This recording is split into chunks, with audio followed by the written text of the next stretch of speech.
ratio, or the price to earnings ratio. Now, in order to understand this concept fully, we must first understand what earnings are, what a company's earnings are, and then earnings per share. But by the time you're done watching this video, you'll understand exactly what the PE ratio is and why it's considered important in common stock investing.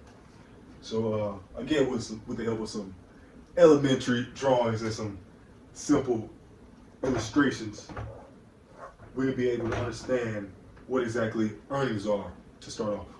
Now, let's take it and say we have a t-shirt company, right? This company generates its revenues off of selling t-shirts, right? So every time you go into this store and you see a t-shirt that you like and you say, hey, I want to buy it, you say, okay, that t-shirt is $10. You give them the $10, you walk away with a t-shirt that generates revenues for the company. So let's say last year, this company generated revenues where they sold $10,000 worth of t-shirts, right? Now, over the course of the year, they also had expenses, right? They had to pay their rent, they had to pay the fabric manufacturer in order to create the t-shirts, they had to pay employees, so on and so forth. But they had expenses. And let's say these expenses amounted to $5,000, right? So you take the $10,000 of revenue, REF, REV stands for revenue, and then the $5,000 of expenses, and then you arrive at $5,000 of profit, or net income, or earnings. This could be called net income, earnings, profit, whatever you may have. But the concept is they sold $10,000 worth of t-shirts. Over the course of the year, they accrued expenses of $5,000. And at the end of the year, you subtract these out and you see that they have net income or profit of $5,000. So this would be their earnings, right? Okay, boom. Now let's say this particular company, again, when we think about the stock market, is a place where you can come and buy or sell pieces of a company. Now let's say this particular t-shirt company, which has $5,000 of earnings, is broken down or separated into 4 even shares, right? 4 even pieces of the company. So if you buy one, you can get 1/4 of the company, right? Now this 5,000 of earnings represents the whole, but we must take into account that this business is separated into 4 even pieces or 4 even shares. So what you do is you take this 5,000 figure, 5,000 earnings, and then you divide it by the total number of shares.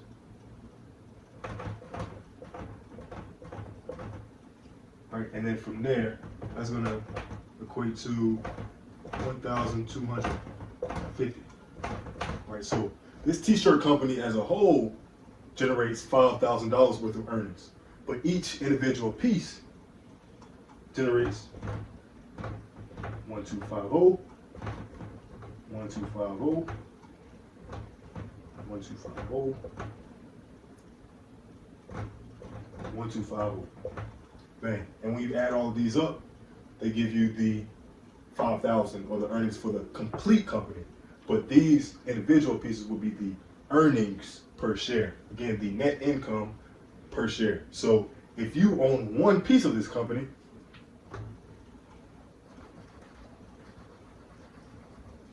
we're running out of space, but we're going to put it up here. This is your piece.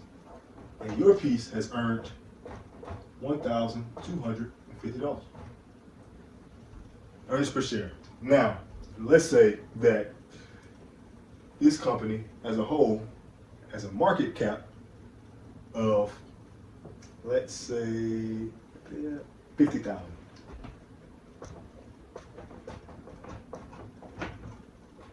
$50,000 equals the market cap, right? Okay. So if you take that 50,000 and you divide it, because you say this 50,000 is the price of the whole company, the whole piece. Once we draw this back in, is the price for the whole piece. So in order to buy one piece, you got to calculate this by dividing this by 4. And then now to give you 12,500. 12,500, I believe, right? Yeah. 12,500. So $12,500. So you say the price for each share equals 12,500, right? And the earnings for each share equals 1,250. So in order to get to the price to earnings ratio, you take the price of each share, which is 12,500, and you divide it by the earnings for each share, and in this case, you will get 10, right? PE ratio, and that is your price to earnings ratio. But with this one, we're going to back up, and we're going to actually look at a different angle, a different approach to it.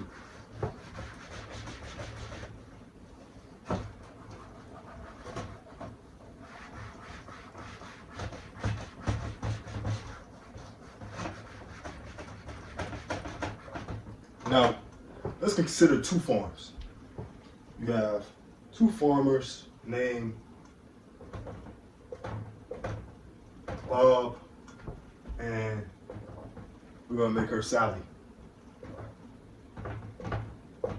Right.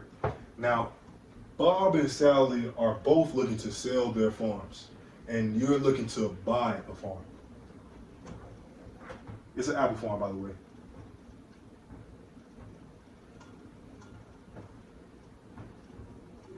I kind of did my thing, just a little bit. Okay. Duplicate, boom, copy, paste. It's an apple farm, right? Now let's say both of these come along and say, hey, Bob comes along and says, hey, I'll sell you my farm for $500. And Sally says, hey, I'll sell you my farm for $1,000. Gotta put the dollar signs.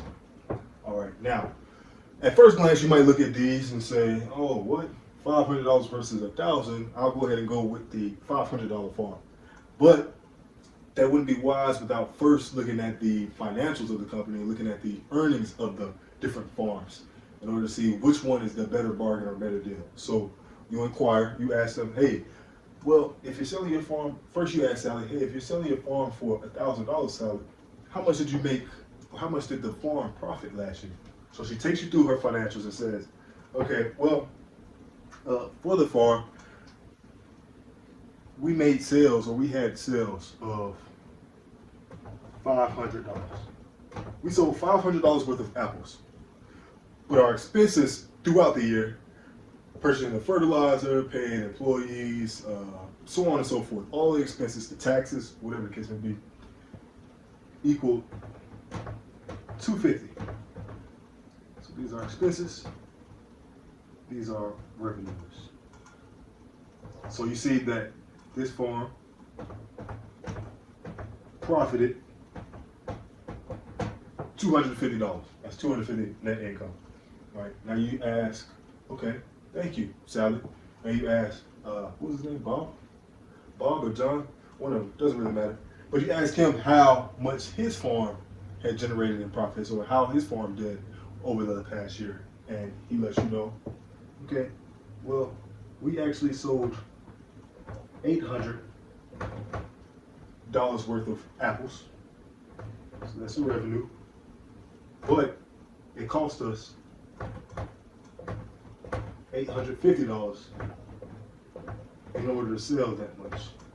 When we had the same expenses when we paid fertilizer, employees, whatever the case may be. Clearly this company is less efficient than Sally's because she was able to turn a profit, but they actually generated a loss of $50 over the years.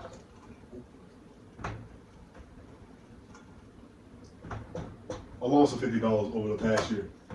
So you look at these two farms and you actually say, hey, I thought that this was the best farm or the better deal because it was at $500, but it's actually not, because Sally's farm is selling for twice the price, but it's actually profitable and it's generating income. It's generating cash. So when you take this and you divide it at 1,000, which is the price, you divide it by 250, you get 4 for the price to earnings ratio. But what you can look at this, if you look at it differently, you can say 4 years in a sense. So you can look at it saying, hey, if this company's earnings remain constant, remain flat for the next 4 years, if I pay Sally $1,000 for this farm right now, and the farm earns $250 every year, I will get my investment back within 4 years. And then 4th year, I'll have my investment back, and then it can continue to generate and generate and generate and give me $250 every year. Assuming that the farm doesn't, grow or shrink or fall off or whatever the case may be. Let's just say it's steady. So this actually represents a better or a safer investment rather than Farmer John's farm over here, because they're paying $500, but they're actually losing $50 every year. So you don't know whether this farm is gonna next year turn a profit or whatever the case may be. So this would actually be the better purchase. And this is the price to earnings ratio. This is just how to understand it when you go into the stock market and you see a company with a price to earnings ratio. Some of the companies right now, they may have a price to earnings ratio of 1,290, right? And this is extremely high. And the reason why some companies may have this kind of price to earnings ratio is because this is what you consider a hot company, a hot stock, or somebody. The public and Wall Street is generally excited about this company's prospects for the future, for their growth. When you look at Tesla, for instance, and you think about electric vehicles and autonomous cars and how much people expect that this market will take over, these companies will take over. So that's why people are willing to pay so much for certain companies, usually the tech companies, because they expect future growth. Okay, now, of course, we won't end out without first looking at a real live example from the stock market. So right now we're on Yahoo Finance looking at Tesla's summary page, and particularly Tesla's price to earnings ratio, which is 1,235.14. Again, this is a high number, but this is just due to the investing public and Wall Street's expectation for Tesla's future growth and the fact that it's in the limelight and it is kind of like the Wall Street darling right now. So basically, you can arrive at this number by taking right now it's after hours, so looking at the after hours stock price and dividing it by the earnings per share. And basically, this tells you that each share of Tesla earns 52 cents, and for that 52 cents, you'll be paying $642.59 for it. Now, when you open this up and you divide it, this share price divided by 0.52, you'll get not an exact match, but you get an approximate match to the 1235. Both of them are 1235. And again, you can look at it in terms of if Tesla never grows their earnings or never expands their earnings past this 52 cents, or it declines, then it could take, at this current price, it could take the company 1,235 years to generate the money that you invested in the first place.